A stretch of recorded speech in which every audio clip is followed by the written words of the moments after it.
Jasad Tang Monida urung dikremasi karena akan diautopsi ulang.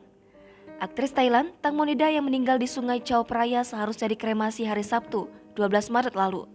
Namun, kremasi tersebut urung dilakukan karena jenazah Tang Monida akan diautopsi ulang.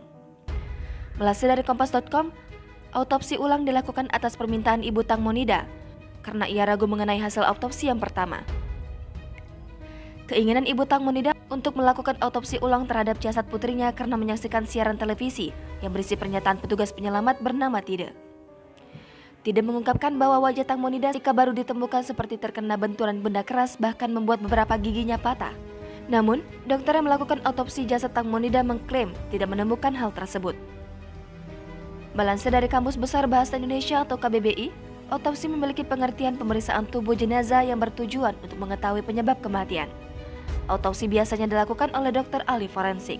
Melansir dari berbagai sumber, proses autopsi dimulai dengan membedah tubuh untuk memeriksa organ tubuh bagian dalam. Jika ada kerusakan organ atau adanya kandungan residu racun di dalam organ. Jika tidak ditemukan kerusakan pada organ, maka akan dilakukan pembedahan otak.